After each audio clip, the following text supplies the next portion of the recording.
Hello students, આજે આપણે જોઈશું ધોરણ 12નું ચેપ્ટર નંબર 9 જે છે એરે અને સ્ટ્રિંગનો ઉપયોગ. એટલે કે જાવાની અંદર તમે એરે કઈ રીતે ડિફાઇન કરી શકો, સ્ટ્રિંગ કઈ રીતે ડિફાઇન કરી શકો અને તેનો ઉપયોગ કઈ રીતે થાય એ આપણે આ ચેપ્ટરની અંદર જોવાનું છે.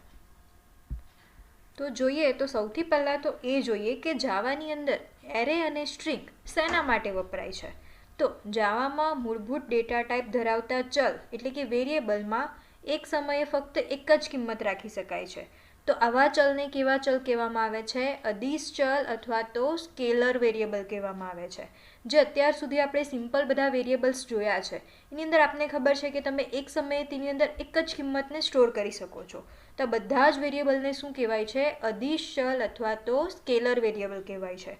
આ વસ્તુ એક્ઝામની અંદર કોઈક વાર પૂછાઈ શકે છે, એના માટે આપણે યાદ રાખવાનું છે.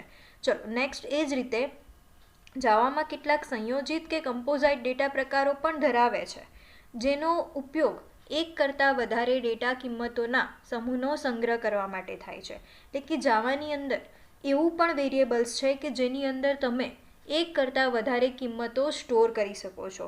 તો એને જ શું કહેવામાં આવે છે? એને જ કહેવામાં આવે છે એરે. એટલે કે જાવાની અંદર એક કરતાં વધારે કિંમતોનો સંગ્રહ કરતા વેરિયેબલ માટે શેનો ઉપયોગ થાય છે? તો એરે અને સ્ટ્રિંગનો ઉપયોગ થાય છે, જે આપણે આખા ચેપ્ટરની અંદર સમજવાનું છે. ચલો તો સૌથી પહેલાં તો જોઈએ કે એરે કોને કહેવાય છે અને એનો ઉપયોગ કઈ રીતે થાય છે. તો એરે એટલે એક જ પ્રકારના ઘટકોના સંગ્રહને રજૂ કરતો ચલ. એટલે સિમ્પલ એરે એક વેરિયેબલ જ છે, પરંતુ ડિફરન્સ શું છે? તો એ એક કરતાં વધારે ઘટકોનો સંગ્રહ કરી શકે છે. બરાબર. ચલો તો હવે નેક્સ્ટ જોઈએ કે સમાન પ્રકારના અનેક ઘટકો ઉપર જ્યારે આપણે એક સમાન કાર્ય કરવાનું હોય ત્યારે એરે ઉપયોગી બને છે. એરેના ઘટકને સૂચક સ્થાનાંકથી ઓળખવામાં આવે છે. એટલે સિમ્પલ અહીંયા એવું કીધું છે કે જ્યારે તમારી જો એક સરખી ડેટા ટાઈપ ધરાવતા ઘટકો હશે અને તેના ઉપર તમારે જો કોઈ એક સમાન કાર્ય કરવું હશે તો તમે એરેનો યુઝ કરી શકો છો. અને એરેના દરેક ઘટકોને આપણે કઈ રીતે ઓળખીશું? તો એના માટે સૂચક સ્થાનાંકનો ઉપયોગ થાય છે, જેને કહેવાય છે ઇન્ડેક્સ નંબર.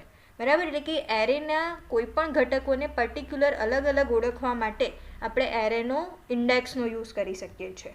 અને હવે અહીંયા નીચે એરેના બે ટાઈપ દર્શાવ્યા છે. એટલે કે જો એરે એક જ પરિમાણીય હોય તો એને કહેવાય છે 1D એરે. અને એરેની અંદર રો અને કોલમ એટલે કે જો કોષ્ટકના ફોર્મમાં તમારી પાસે કોઈક માહિતી હશે અને તે માહિતીને જો તમારે એરેની અંદર સ્ટોર કરવી હશે તો તેના માટે કોનો ઉપયોગ થાય છે? તો તેના માટે દ્વિપરિમાણીય એટલે કે 2D એરેનો ઉપયોગ થાય છે. તો આપણે જોઈએ કે એરે દ્વારા આપણે કેવી માહિતી રજૂ કરી શકીએ છીએ. આવું કોઈક વાર એક્ઝામની અંદર ક્વેશ્ચન પૂછાય છે. તો એરેની મદદથી તમે સદિશ, શ્રેણિક અને બહુપરિમાણીય માહિતી રજૂ કરી શકો છો. જેની અંદર સદિશ એ એક પરિમાણીય એટલે કે 1D ડેટા સંરચના છે. તમે કહી શકો તે શું છે? તો 1D એરે છે, જેની અંદર એક જ રોની અંદર ડેટા હશે. એ જ રીતે તે અક્ષરો, સંખ્યાઓ જેવી વસ્તુઓની યાદીનો સંગ્રહ કરવા માટે ઉપયોગી છે. એટલે કે સ્ટ્રિંગને જો તમારે સ્ટોર કરવી હોય તો તમે એરેના ફોર્મમાં સ્ટોર કરી શકો છો, કારણ કે એની અંદર એક જ રો આવશે. એ જ રીતે રો અને કોલમ વડે બનેલ કોષ્ટક એ દ્વિપરિમાણીય ડેટા સંરચના છે. એટલે કે કોષ્ટકના ફોર્મમાં કોઈ માહિતી હશે, રો અથવા કોલમના ફોર્મમાં હશે, તો તમે એને શામાં સ્ટોર કરી શકો છો? 2D એરે એટલે કે દ્વિપરિમાણીય એરેમાં સ્ટોર કરી શકો છો. અને તે મેટ્રિક્સ પ્રકારની રચનાનો સંગ્રહ કરવા માટે ઉપયોગી છે. બરાબર. તો આપણે આ વસ્તુ યાદ રાખવાનું છે. ભલે એકદમ ઇઝી વસ્તુ છે પણ એક્ઝામની અંદર પૂછાય છે. ચલો એ જ રીતે હવે નેક્સ્ટ જોઈએ કે એરે બનાવવા માટેના પગલાં કયા કયા છે. એટલે હવે એ તો જોઈ લીધું કે એરે શેના માટે યુઝ થાય છે, પરંતુ હવે જાવાની અંદર આપણે એનો કઈ રીતે યુઝ કરવાનો છે એના માટે અહીંયા પગલાં દર્શાવ્યા છે. તો એરે બનાવવા માટેના બે પગલાં છે.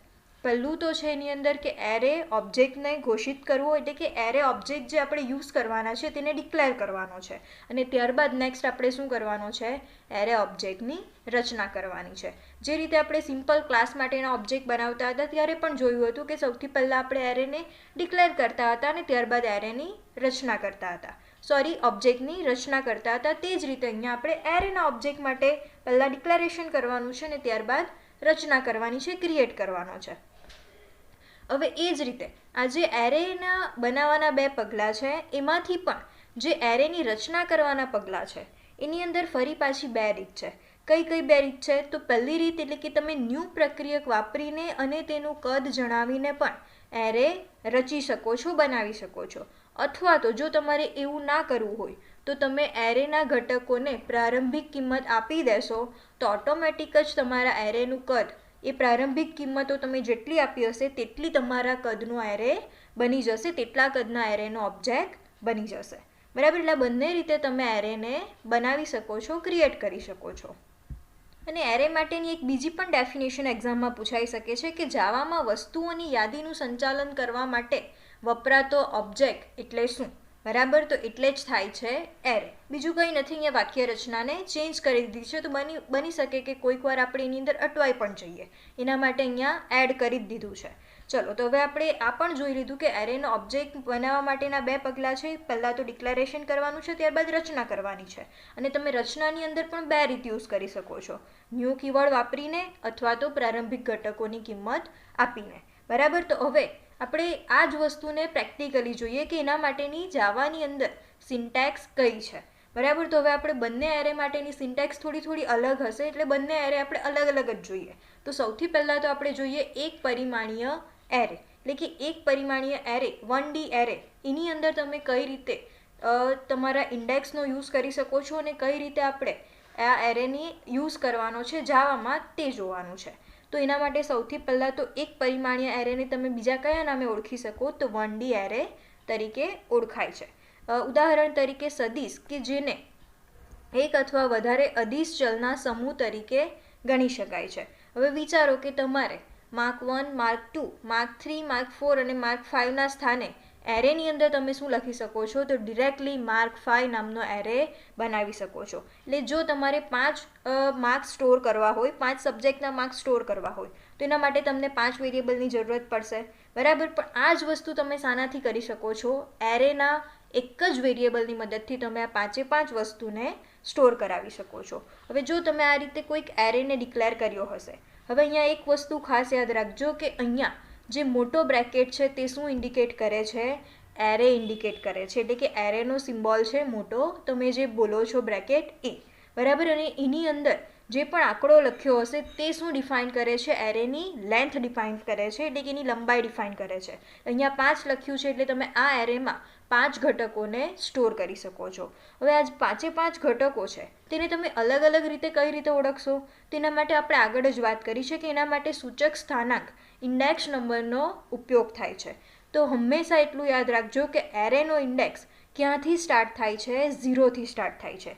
એનો મતલબ કે પહેલી વેલ્યુ તમારી માર્ક્સ 0 પર તમારે સ્ટોર કરવાની હશે, ત્યારબાદ માર્ક્સ 1, માર્ક્સ 2, માર્ક્સ 3 અને માર્ક્સ ઓફ 4. બરાબર? એ તમારા થશે 5 સબ્જેક્ટના માર્ક્સ. તો આ રીતે તમારે યાદ રાખવાનું છે. ચલો, હવે આપણે નેક્સ્ટ જોઈએ કે જાવામાં એની સિન્ટેક્સ કઈ છે. તો 1D એરે ઘોષિત કરવા માટે ચોરસ કૌંસની જોડી, એટલે કે મોટો બ્રેકેટ એરેના નામ પછી અથવા તો ડેટા પ્રકાર પછી વાપરી શકાય છે. તો હવે આપણે નેક્સ્ટ જોઈએ કે એની વાક્ય રચના કઈ છે. તો એની વાક્ય રચનામાં બીજું કશું નથી. પહેલાં તો આપણે જે રીતે કોઈ પણ વેરિયેબલમાં ડેટા ટાઈપ આપીએ તે જ રીતે તમારે પહેલાં તો ડેટા ટાઈપ આપવાની છે.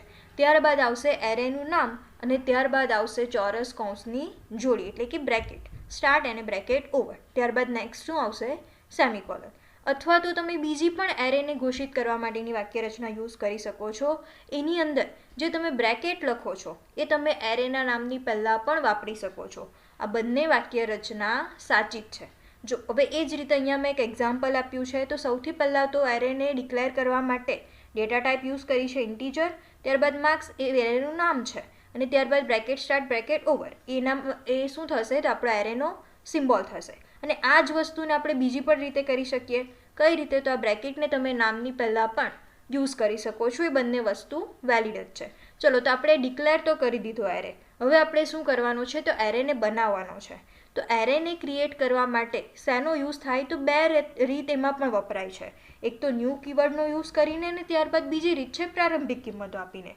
તો અહીંયા મેં પહેલાં દર્શાવ્યું છે કે ન્યૂ કીવર્ડ આપીને તમે એરે કઈ રીતે બનાવી શકો. તેના માટે સૌથી પહેલાં તો એરેનું નામ ઇક્વલ ટુ, ત્યારબાદ નેક્સ્ટ આવશે ન્યૂ કીવર્ડ, ત્યારબાદ ફરી પાછી તમે જે ડેટા ટાઈપ યુઝ કરી હશે તે, અને ત્યારબાદ બ્રેકેટની અંદર જે તમારા એરેની લેન્થ હશે તે તમારે અહીંયા ડિક્લેર કરવાની છે, આપવાની છે. બરાબર. હવે તમે આ બે વસ્તુ અલગ અલગ લાઇનમાં લખ્યું છે, પણ તમે આ બંને વસ્તુને એક જ સ્ટેટમેન્ટની અંદર પણ લખી શકો છો. કઈ રીતે? તો સૌથી પહેલાં તો ઇન્ટીજર માર્ક્સ જે રીતે આપણે ડિક્લેર કરીએ છીએ એ ઇક્વલ ટુ કરીને તમે ડિરેક્ટલી ન્યૂ કીવર્ડ યુઝ કરીને તમારે જે પણ એરેની લેન્થ આપવાની છે તે આપી શકો છો. એટલે આ બંને મેથડ પણ વેલિડ જ છે. ને અહીંયા મેં શું કર્યું છે તો ખાલી આ જે બ્રેકેટ છે તેને આગળ લઈ લીધો છે, એટલે એ પણ આપણી વાક્ય રચના તો સાચી જ છે. એટલે સિમ્પલ તમે આ એક સ્ટેટમેન્ટ લખશો એટલે માર્ક્સ નામનો એરે આપણો બની જશે અને એની લેન્થ કેટલી થશે? 5 થશે. અને એની પ્રારંભિક કિંમતો આપણે આપી નથી તો બાય ડિફોલ્ટ એની કિંમતો કઈ ગણવામાં આવે છે? 0 0 ગણાશે. બરાબર છે. તો આ રીતે તમે એરે બનાવી શકો છો. અને હવે એરે બનાવવા માટેની આપણે બીજી રીતની પણ વાત કરી હતી. કઈ રીત? તો પ્રારંભિક કિંમતો આપીને. એટલે જો તમે કોઈક વેલ્યુ આપવા માંગતા હોય તો એ વસ્તુ પણ વેલિડ છે. તો એ રીતની અંદર શું કરવામાં આવે છે? તો સૌથી પહેલાં તો કોઈક તમારે એરે ઘોષિત કરવો પડશે, અથવા તો એક જ સેન્ટેન્સની અંદર તમે આ વસ્તુ તો વાપરી જ શકો છો કે જ્યારે પણ તમે એરેને ડિક્લેર કરો ત્યારે જ તમારે એની વેલ્યુ આપી દેવાની. બરાબર. એટલે આની અંદર તમારે બે સ્ટેટમેન્ટનો યુઝ નહીં કરવો પડે. તો સિમ્પલ જ્યારે તમે એરેને ડિક્લેર કરો છો તો ઇક્વલ ટુ કરીને એરેની તમારે જેટલી પણ લેન્થ લેવી હોય તેટલા ઘટકો તેની અંદર કોમા કરીને આપી દેવાના રહેશે. અહીંયા મારો એરે કેટલા ઘટકનો છે? 3 ઘટકોનો છે. અને એની અંદરથી માર્ક્સ ઓફ 0ની અંદર 90 વેલ્યુ સ્ટોર છે, માર્ક્સ ઓફ 1ની અંદર 60 વેલ્યુ સ્ટોર છે, અને માર્ક્સ ઓફ 2ની અંદર 70 એટલે કે 70 વેલ્યુ મારી સ્ટોર છે. અને આ જ વસ્તુની અંદર તમે આ બ્રેકેટને તો ફરી પાછો આગળ લખી જ શકો છો. એટલે એ રીત પણ આપણી સાચી જ છે. ચલો, આપણે આટલું તો જોઈ લીધું. હવે થોડું ઘણું આપણે વધારાનું નોલેજ મેળવીએ કે કઈ રીતે એરેને એના ઇન્ડેક્સ પર સ્ટોર કરવામાં આવે છે. તો ચલો, એના માટે આપણે આગળ વાત કરી જ છે કે એરેનો ઇન્ડેક્સ ક્યાંથી સ્ટાર્ટ થાય છે? 0થી સ્ટાર્ટ થાય છે. તો જો 5 ઘટકોનો એરે હશે તો એરેની ઇન્ડેક્સની કિંમત ક્યાંથી ક્યાં સુધી હશે? તો 0થી 4 સુધી હશે. એની અંદર માર્ક્સ ઓફ 0 એ એરેનો પ્રથમ ઘટક હશે અને માર્ક્સ ઓફ 4 એ એરેનો કયો ઘટક હશે? તો છેલ્લો ઘટક હશે. અને એરે એક ઓબ્જેક્ટ છે જેના ઘટકોને પૂર્વ નિર્ધારિત કિંમતો પણ આપી જ દેવામાં આવે છે. એટલે જો તમે કોઈક વેલ્યુ નહીં આપી હશે તો પણ એને પૂર્વ નિર્ધારિત રીતે 0 વેલ્યુ તો આપી જ દેવામાં આવે છે. તમે કોઈ પણ એરેને કિંમત આપ્યા વગર પણ પ્રિન્ટ કરાવશો તો એ બધી જ કિંમત 0 0 જોડે તમને આઉટપુટ મળશે. બરાબર. અને 1D એરેના ઘટકોની પ્રારંભિક કિંમતો છગડીયા કૌંસમાં અલ્પવિરામ સાથે આપણે ડિક્લેર કરી શકીએ છીએ, જે આપણે જોઈ જ લીધું છે. ત્યારબાદ હવે નેક્સ્ટ જોઈએ કે એરેના કોઈ ઘટકનો નિર્દેશ કરવા માટે એરેના નામ પછી મોટા કૌંસની અંદર ઇન્ડેક્સ અથવા તો સબસ્ક્રિપ્ટનો ઉપયોગ કરવામાં આવે છે. એટલે જો આપણે એરેમાં પર્ટિક્યુલર કોઈ એક ઘટક સાથે કામ કરવું છે, અહીંયા મેં એક્ઝામ્પલ આપ્યું છે, એમાં જો મારે 70 જોડે કામ કરવું છે તો હું એ 70ને કઈ રીતે ઇન્ડિકેટ કરી શકું? તો માર્ક્સ ઓફ 1 એનો મિનિંગ થશે તમારી 70 કિંમત.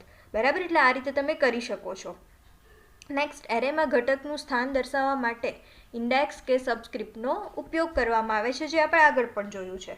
અહીંયા એરે બનાવતી વખતે પ્રારંભિક કિંમતો આપવામાં આવે તો ન્યૂ પ્રક્રિયકનો ઉપયોગ કરવાની જરૂરત રહેતી નથી. આ પણ આપણે આગળ જોયું છે કે જો તમે એરેને પ્રારંભિક કિંમતો આપી દેશો તો તમારે ન્યૂ કીવર્ડ વાપરવાની જરૂરત નથી. અને એરેનું કદ કૌંસની આપેલી કિંમતોની સંખ્યાને બરાબર જ હોય છે. એટલે જો તમે અહીંયા હવે એરેનું કદ પણ આપવા જશો તો તમારી એરર જનરેટ થશે. જો તમે ન્યૂ કીવર્ડનો યુઝ ના કર્યો હોય તો તમારે લેન્થ પણ આપવાની જરૂરત નથી. આપોઆપ તમે જેટલી પણ અહીંયા ઘટકો લીધા હશે તેટલી એની લેન્થ લેવાઈ જશે. એટલે આપણે અહીંયા લેન્થ આપવાની જરૂરત નથી રહેતી. ચલો, હવે આપણે એરેને કઈ રીતે પ્રેક્ટિકલી યુઝ કરવાનું છે, એટલે કે કઈ રીતે જાવાની અંદર તમે પ્રોગ્રામ લખશો તે આપણે જોઈએ. ચલો, તો હવે પ્રેક્ટિકલી જ જોઈ લઈએ કે એરેને કઈ રીતે ડિફાઇન થાય છે. તો એને ડિફાઇન કરવાની સિન્ટેક્સ શું છે? તો સૌથી પહેલાં તો ડેટા ટાઈપ, ત્યારબાદ શું આવશે? એરેનું નામ આવશે. તો એરેના નામ તરીકે હું આપી દઉં છું A1, અને ત્યારબાદ બ્રેકેટ સ્ટાર્ટ, બ્રેકેટ ઓવર, અને ત્યારબાદ નેક્સ્ટ શું આવશે? તો સેમિકોલન આવશે. તો ચલો, હવે આપણે એરેને ડિક્લેર તો કરી દીધો છે. હવે આપણે એરેને બનાવવાનો છે, ક્રિએટ કરવાનો છે. તો એના માટેની સિન્ટેક્સ શું છે?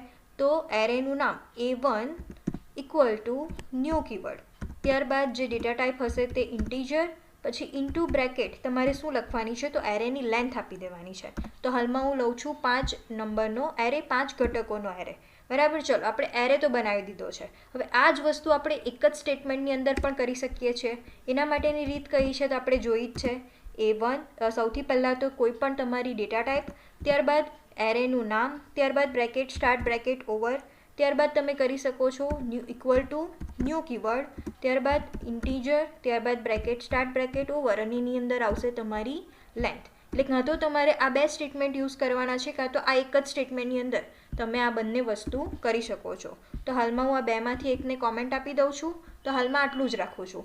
ચલો હવે આપણે આની અંદર પ્રારંભિક કિંમતો નથી આપી, છતાંય તમારા એરેને તમે જો પ્રિન્ટ કરાવવાની ટ્રાય કરશો તો બધા જ ઘટકોની પ્રારંભિક કિંમતો કઈ પ્રિન્ટ થશે? 0 પ્રિન્ટ થશે. બરાબર. તો ચલો આપણે એરેને પ્રિન્ટ કરાવવા માટે હવે લૂપનો યુઝ કરી લઈએ છીએ. તો એના માટે લૂપ માટેનો એક વેરિયેબલ હું બનાવી દઈશ ઇન્ટીજર આઈ, ને સ્ટાર્ટિંગ પોઝિશન આપણી એરેની 0થી જ થાય છે, એટલે કે એરેનો ઇન્ડેક્સ 0થી જ સ્ટાર્ટ થાય છે. તો હું અહીંયા પણ 0થી સ્ટાર્ટ કરી દઉં છું. ત્યારબાદ નેક્સ્ટ આપણે એરેને ક્યાં સુધી ફેરવવાનું રહેશે, એટલે કે લૂપને ક્યાં સુધી ફેરવવાનું છે તો આપણે લૂપને ફેરવવું પડશે 5 સુધી, કારણ કે એરેનો ઇન્ડેક્સ 4 સુધી જશે. હું લખી દઉં છું i<5. ત્યારબાદ નેક્સ્ટ આવશે i++. હવે આપણે આની અંદર કોને પ્રિન્ટ કરવાનું છે તો આપણે પ્રિન્ટ કરવાનું છે એરેની કિંમતને. તો એના માટે હું લખી દઈશ system.out.println ઇન્ટુ બ્રેકેટ આપણે એરેને પ્રિન્ટ કરવાનો છે. તો એના માટે લખવું પડશે A1 ઓફ. હવે આની અંદર આપણે શું લખવું પડશે તો આપણે આઈની કિંમત જે હશે ત્યારે જ વસ્તુને આપણે પ્રિન્ટ કરવાનું છે. તો એના માટે મારે શું લખવું પડશે? આઈ લખવું પડશે. ઓકે. ચલો આપણે એરેને પ્રિન્ટ પણ કરાવી દીધો છે. તો ચલો આપણે સેવ કરીને જોઈએ કે એરેની કિંમતો પ્રિન્ટ થાય છે કે નથી થતી. તો એના માટે સૌથી પહેલાં તો કમ્પાઇલ કરીશ. ચલો આપણે નેક્સ્ટ શું કરાવીએ? રન કરાવીએ. તો જોઈ લો આપણે કોઈ પણ કિંમત નથી આપી, છતાંય એરેની અંદર બધા જ ઘટકોમાં કઈ કિંમત લેવામાં આવે છે? 0 કિંમત લઈ લેવામાં આવે છે. ચલો હવે આપણે આ જ રીતે એરેને ડિફાઇન કરવાની એક બીજી પણ સિન્ટેક્સ જોઈ હતી. એરેને ક્રિએટ કરવાની. તો એ બીજી કઈ સિન્ટેક્સ હતી? તો બીજી સિન્ટેક્સ આપણી હતી કે પ્રારંભિક ઘટકો આપીને.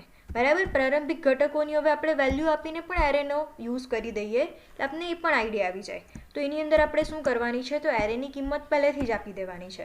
તો હવે હું એરેની કિંમત આપી દઉં છું. કોઈ પણ કિંમત મેં લઈ લીધી છે. હાલમાં 5 ઘટકોનો એરે બનાવ્યો છે. બરાબર. હવે હું આ લાઈનને પણ કમેન્ટ આપી દઈશ, કારણ કે મેં એરેની પ્રારંભિક કિંમતો આપી દીધી છે. ચલો હવે આપણે એરેને પ્રિન્ટ કરાવીશું તો આપણે એરેની અંદર જે આપણે કિંમત આપી છે તે આઉટપુટની અંદર પ્રિન્ટ થશે. તો ચલો એના માટે ફરી પાછું આપણે કમ્પાઇલ કરાવી દઈએ અને રન કરાવીએ. જોઈ લો હવે જે આપણે કિંમત આપી હતી તે એરેની અંદર સ્ટોર થઈ ગઈ છે અને તમને આઉટપુટની અંદર દેખાય પણ છે. એટલે આ રીતે તમે એરેને જાવાની અંદર ક્રિએટ કરી શકો છો અને યુઝ પણ કરી શકો છો. ચલો હવે આપણે નેક્સ્ટ ટોપિક જોઈએ, એરે ઉપર કરી શકાતી પ્રક્રિયાઓ. એટલે તમે એરે સાથે કઈ કઈ પ્રક્રિયાઓ કરી શકો છો એ પણ એક્ઝામની અંદર કોઈક વાર ક્વેશ્ચન પૂછાય છે. તો આપણે 2 એરેની સરખામણી કરી શકીએ છીએ. એક એરેના બધા ઘટકોને અન્ય એરેમાં નકલ પણ કરી શકાય છે. કોઈ ચોક્કસ ઘટક એરેમાં શોધી પણ શકાય છે અને એરેના ઘટકોનો ક્રમાનુસાર ગોઠવી પણ શકાય છે. એટલે આપણે આટલી વસ્તુ એરે જોડે કરી શકીએ છીએ. અને આ બધા કાર્યો માટે આપણે જાતે કોડ લખવાને બદલે જાવા દ્વારા પૂરી પાડવામાં આવેલી java.util.arrays ક્લાસની વિવિધ સ્ટેટિક મેથડનો પણ ઉપયોગ કરી શકાય છે. એટલે કે આ બધા જ કાર્યો આપણે કરવા હોય તો જાતે આપણે કોડ લખવાની જરૂરત નથી. એના માટે java.util.array નામના ક્લાસમાં પહેલેથી જ બધી જ સ્ટેટિક મેથડ અવેલેબલ જ છે. તો આપણે ડિરેક્ટલી તેનો ઉપયોગ કરી શકીએ છીએ. ખાસ યાદ રાખજો, એક્ઝામની અંદર ક્વેશ્ચન પૂછાય છે કે આ બધા કાર્ય કરવા માટે જાવાના કયા ક્લાસની અંદર આ બધી સ્ટેટિક મેથડ અવેલેબલ છે. તો એ ક્લાસ આપણો છે java.util.arrays. અને આની અંદરથી તમે એટલું યાદ રાખજો કે એરેનો એ કેપિટલ આવશે. જો તમે સ્મોલ લખશો તો આપણી એરર જનરેટ થશે, કારણ કે જાવા કેસ સેન્સિટિવ લેંગ્વેજ છે. ચલો તો એની અંદર કઈ કઈ મેથડ છે તો જાવામાં જેમાં એરેના ઘટકોને ક્રમાનુસાર ગોઠવવા કઈ મેથડ વપરાય છે? શોર્ટ મેથડ વપરાય છે. ત્યારબાદ એરેના ઘટકોને કિંમત આપવા માટે ફિલ મેથડ વપરાય છે. અને આપેલી કિંમતવાળો ઘટક એરેમાં શોધવા માટે બાઇનરી સર્ચ નામની મેથડ વપરાય છે. તો એક્ઝામની અંદર ક્વેશ્ચન પૂછાઈ શકે છે કે કયા કાર્ય માટે કઈ મેથડ વપરાય છે. હવે એમાંથી આપણે શોર્ટ અને ફિલ મેથડને પ્રેક્ટિકલી પણ જોવાની છે. તો ચલો સૌથી પહેલાં તો આપણે જોઈએ શોર્ટ મેથડ. તો શોર્ટ મેથડ શાના માટે વપરાય છે તે તો આપણે હમણાં જ જોઈ લીધું છે કે શોર્ટ મેથડ એરેને શોર્ટ કરવા માટે વપરાય છે, એરેને ક્રમાનુસાર ગોઠવવા માટે વપરાય છે. અને આની અંદર તમે સમગ્ર એરે અથવા તો તેમાંથી અમુક ભાગને પણ ક્રમાનુસાર ગોઠવી શકો છો. એટલે જરૂરી નથી કે તમે આખા જ એરેને ગોઠવવું હોય તો જ તમે શોર્ટ મેથડ વાપરી શકો, પરંતુ તમારે થોડો ઘણો એરેનો ભાગને પણ જો ગોઠવવો હોય તો પણ તમે શોર્ટ મેથડ વાપરી શકો છો. અને આપણે જ્યારે મેથડના આર્ગ્યુમેન્ટ તરીકે ફક્ત એરે આપીએ ત્યારે સમગ્ર એરેને શું કરશે? શોર્ટ કરી દેશે. અને જો આપણે એરે, આરંભ સ્થાન, અંતિમ સ્થાન એમ 3 આર્ગ્યુમેન્ટ આપશો તો આરંભ સ્થાનના ઘટકથી લઈને અંતિમ સ્થાનથી આગળના ઘટક સુધીની આંશિક એરેને શું કરવામાં આવશે? શોર્ટ કરવામાં આવશે. જો અહીંયા મેં એક એક્ઝામ્પલ દર્શાવ્યું છે કે જો તમે લખશો java.util.arrays.short અને બ્રેકેટની અંદર સૌથી પહેલાં તો એરે આવશે, ત્યારબાદ પ્રારંભિક સ્થાન, એટલે તમારે કયા સ્થાનથી એરેને શોર્ટ કરવો છે એના માટેનો ઇન્ડેક્સ આવશે. હવે હું 1 લખીશ તો તમારા બીજા ઘટકથી એરે શોર્ટ થશે. અને અંતિમ સ્થાનથી આગળનો ઘટક, એટલે તમે અહીંયા 5 લખશો તો એનો મિનિંગ થશે કે 4 તમારો ઇન્ડેક્સ સુધી તમારો એરે શોર્ટ થશે. બરાબર? ચલો, તો આ વસ્તુ પણ આપણે થોડું પ્રેક્ટિકલી સમજીએ તો વધારે આઈડિયા આવશે. ચલો, હાલમાં આપણી પાસે ઓલરેડી એક એરે તો છે જ, બરાબર. આ જ એરેને આપણે શું કરીએ? શોર્ટ કરીએ. તો એના માટે કઈ મેથડ યુઝ કરવાની છે? java.util.arrays, એમાંથી આપણી મેથડ કઈ છે? શોર્ટ મેથડ છે. તો શોર્ટ ઇન્ટુ બ્રેકેટ, આપણે કયા એરેને શોર્ટ કરવો છે એ એરેનું નામ આવશે. તો A1 નામનો આપણો એરે છે. હવે સિમ્પલ આપણે આટલું કરાવીશું તો શું થશે? આખો એરે શોર્ટ થઈ જશે. ચલો, તો જોઈ લઈએ આખો એરે શોર્ટ થાય છે કે નથી થતો. ગો, જોઈ લો. 2 3 4 5 9 આપણો એરે શોર્ટ થઈ ગયો છે, પહેલાં શોર્ટ નહીં હતો. હવે આપણે એમાંથી જો અમુક જ એરેને શોર્ટ કરવો છે, એટલે જો બીજા ઘટકથી લઈને મારે ચોથા બીજા ઘટકથી લઈને ચોથા ઘટક એટલે કે 5મા ઘટક સુધી આપણે એરેને શોર્ટ કરવો હોય તો એ કઈ રીતે થશે? અથવા તો બીજા ઘટકથી લઈને ચોથા ઘટક સુધી જ એરેને મારે શોર્ટ કરવો છે તો એના માટે મારે સૌથી પહેલાં તો પ્રારંભિક સ્થાન આપવું પડશે. ત્યારબાદ ચોથો ઘટક એટલે ઇન્ડેક્સ નંબર કયો થશે? ત્રીજો ઇન્ડેક્સ નંબર થશે. તો અમારે શું અહીંયા આપવું પડશે? અહીંયા આપણે 1 આપવું પડશે. ઇન્ડેક્સ નંબર 0થી સ્ટાર્ટ થાય છે એટલે. ને અહીંયા મારે શું આપી દેવું પડશે? તો મારે આપવું પડશે 4. એનો મતલબ થશે કે અહીંયા મારે 4 આપવું પડશે તો આપણા કયા ઘટક સુધી સ્ટોર થશે? તો 4 - 1 એટલે ત્રીજા ઇન્ડેક્સ સુધી એ શોર્ટ થશે. બરાબર? તો અહીંયા હું આપી દઉં છું 4. ચલો, હવે આપણે સેમ પાછું આઉટપુટ જોઈએ કે કેવું આઉટપુટ આપને મળે છે. જોઈ લો. હવે આપણો જે પહેલાં 2 હતો અને 4 હતો એ બંને વસ્તુ એમના એમ જ રહ્યા છે કારણ કે આપણે વચ્ચેના 3 ઘટકોને શોર્ટ કર્યા છે. એટલે આ રીતે તમે શોર્ટ મેથડનો પણ યુઝ કરી શકો છો, જેની મદદથી તમે આખો એરે પણ શોર્ટ કરી શકો અથવા તો એમાંથી કોઈક ઘટકોને પણ શોર્ટ કરી શકો છો. ચલો, એ જ રીતે હવે આપણે નેક્સ્ટ જોઈએ. તો નેક્સ્ટ આપણી મેથડ કઈ છે? ફિલ મેથડ છે. તો એ શેના માટે વપરાય છે એ પણ આપણે આગળ જોઈ લીધું છે કે સમગ્ર અથવા તો આંશિક એરેને કોઈ ચોક્કસ કિંમતથી તમારે ભરવું હોય, કોઈ ચોક્કસ કિંમત તમારે એને આપવી હોય તેના માટે શેનો ઉપયોગ થાય છે? ફિલ મેથડનો ઉપયોગ થાય છે. જ્યારે મેથડ એરે અને કિંમત એમ બે જ આર્ગ્યુમેન્ટ સાથે જો આપણે ઇન્વોક કરીશું ત્યારે એરેના બધા ઘટકોમાં તે જણાવેલી કિંમતને ભરવામાં આવશે. એટલે જો કોઈ એક કિંમતથી તમારે આખો એરે ભરવો હોય એટલે કે બધા જ ઘટકો તમારે એક જ એરેની કિંમત સેમ રાખવી હશે તો તમે શેનો ઉપયોગ કરી શકો છો? ફિલ મેથડનો ઉપયોગ કરી શકો છો. અને તમારે જે આખો એરે હશે તેમાંથી અમુક જ ઘટકોને તમારે કોઈક કિંમત આપવી છે તો એના માટે તમારે શું યુઝ કરવું પડશે? તો તમે એના આર્ગ્યુમેન્ટ તરીકે એરે, ત્યારબાદ આરંભ સ્થાન, ત્યારબાદ અંતિમ સ્થાન અને ત્યારબાદ કિંમત એમ 4 વેરિયેબલ તમારે 4 આર્ગ્યુમેન્ટ તમારે આપવી પડશે. અને અહીંયા એરે કઈ રીતે ભરવામાં આવશે? તો સૌથી પહેલાં તો આરંભ સ્થાનથી શરૂ થશે અને ત્યારબાદ અંતિમ સ્થાનના આગળના ઘટક સુધી. એટલે જે રીતે આપણે શોર્ટ મેથડની અંદર જોયું છે તે જ રીતે અહીંયા ફિલ મેથડનો યુઝ થશે. બરાબર? હવે અહીંયા એક એક્ઝામ્પલ લીધું છે java.util.arrays, અહીંયા શોર્ટની જગ્યા પર શું આવશે? ફિલ લખેલું આવશે. અહીંયા મારાથી ભૂલમાં લખાઈ ગયું છે. બરાબર? તો ફિલ, ત્યારબાદ એરેનું નામ, ત્યારબાદ સ્ટાર્ટિંગ પોઝિશનથી લઈને તમારે ક્યાં સુધી ભરવું છે તે -1 તમારે કરવાનું છે. તો અહીંયા 5 - 1 એટલે કે 4th ઇન્ડેક્સ સુધી ભરાશે અને કઈ વેલ્યુથી તમે એરે ભરશો? તો 7 વેલ્યુથી તમારો એરે ભરાઈ જશે. બરાબર છે. ચલો આ જ વસ્તુ હવે આપણે પ્રેક્ટિકલની મદદથી જોઈએ. તો એના માટે આપણે શેનો ઉપયોગ કરવાનો છે? તો ફિલ મેથડનો ઉપયોગ કરવાનો છે. તો અહીંયા હું ફિલ લખી દઈશ. ત્યારબાદ એરેનું નામ સેમ જ છે, સ્ટાર્ટિંગ ઇન્ડેક્સ 1. એનો મતલબ મારે 9ની જગ્યા પર હવે કોઈક વેલ્યુ ચેન્જ કરવી છે અને 9થી લઈને મારે 3 સુધી જ ચેન્જ કરવું હશે તો મારે શું લખવું પડશે? તો 1,4 અને ત્યારબાદ મારે કઈ વેલ્યુ આપવી છે? તો મારે 7 વેલ્યુ આપવી છે.